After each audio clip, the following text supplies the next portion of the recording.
আজকে চলে গেছিলাম ভারত সেবা আশ্রমে বাসন্তী পুজোর মিছিলে। আর তোমরা দেখো এই মিছিলে কত ভিড় হয়েছে। তারপর তোমরা এই ভিডিওর আওয়াজটা শুনো। তো চলো এবার আমরা ব্লগ শুরু করি। রাধে রাধে বন্ধুরা, চলে এসে নতুন ব্লগ ভিডিও নিয়ে বিকালবেলায় রেডি হয়ে বেরিয়ে গেলাম ভারত সেবা আশ্রম যাওয়ার জন্য। এইদিকে সুভাষ তার 2 কোটি টাকা কেটিএম নিয়ে দাঁড়িয়ে আছে আমার জন্য। তারপর আমি এসে 2 কোটি টাকা কেটিএমে চেপে বসলাম। তারপরে বেরিয়ে গেলাম ভারত সেবা আশ্রম যাওয়ার জন্য। কিন্তু আমরা যাওয়ার আগে আশ্রম থেকে মিছিলটা বেরিয়ে গেছে। আর এদিকে মিছিলে পুরো পুলিশ প্রোটেকশন দিয়ে হচ্ছে। তারপরে রাস্তার একধারে দাঁড়িয়ে অপেক্ষা করছি আমি কখন আমাদের বন্ধুদের দলে মিছিল আসবে আর আমি মিছিলের ভিতরে ঢুকবো।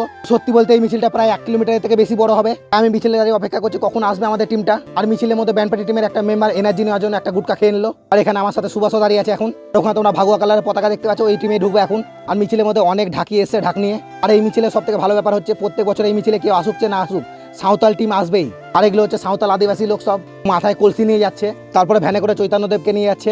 আর পিছনে সব কীর্তন করতে করতে আসছে। তারপরে চলে এলো এখন আমার টিম। এবার ঢুকে যাবো মিছিলের মধ্যে আমি। আর ফাইনালি আমি এখন মিছিলের মধ্যে ঢুকে গেছি। আর তোমরা একবার মিছিলের মধ্যে ভিড়টা দেখো, চরম হারে ভিড় হয়েছে এই মিছিলের মধ্যে। আর এদিকে আমার ক্যামেরাতে শুধু মাথা দেখা যাচ্ছে, আর অন্য কিছু দেখা যাচ্ছে না। আর এদিকে এই ভাইটা আমার ভিডিও দেখে, তাই আমাকে বলছে আমি তোমার ভিডিও দেখি।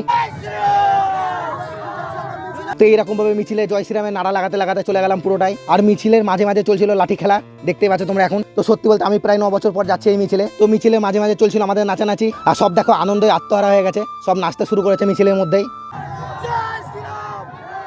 আর মাঝে মাঝে চলছিল রামজির এরকম ভাবে পতাকা ঘোরানো। আর এখন আমরা বসে পড়েছি, কারণ এই ভাইটা এখন পতাকা ঘোরাচ্ছে, যাকে তাকে লেগে যেতে পারে। তো এই মিছিলের মধ্যে কিছু ভাইদের সাথে দেখা হলো যারা আমার ভিডিও দেখে। তারা এসে বলে ব্লগের মধ্যে আমরা কেউ নাও, তাই ওরা নিয়ে নিলাম একবার করে ভিডিও। তারপর ভাইগুলো ভিডিওর মধ্যে হাই করে দিল। তো এদিকে পতাকা ঘোরানো চলছে, দেখতেই পাচ্ছ তোমরা। আর সব কিভাবে ভয়ে বসে গেছে নিচে। আর এইদিকে একটা ফোর্সকে দেখলাম পুরো হিরো মাফিক দাঁড়িয়ে আছে একদম। আর মানুষের মিছিল দেখা ভিড় দেখো, ছাদের উপরে কিভাবে দাঁড়িয়ে মিছিল দেখছে। তো এই মিছিলের মধ্যে হাঁটতেও আমাকে ভয় লাগছে।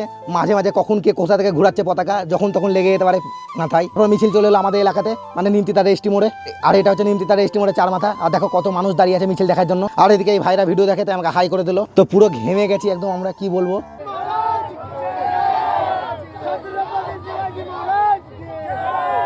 আর এদিকে এরা জল খাওয়ানোর ব্যবস্থা করেছে, কিন্তু অর্ধেক মিছিল না যেতেই জল শেষ হয়ে গেছে। তারপরে এই ভাইটা আমার ভিডিও দেখে, তাই ক্যামেরার কাছে হাই করে দিল। তারপরে সবার মতো পতাকা নিয়ে আমিও ঘোরাতে শুরু করলাম। আর এটা ঘোরাতে যেই হয়ে গেল ঝামেলা। আর এইদিকে এই ভাইটা ঝান্ডা ঘোরাচ্ছে।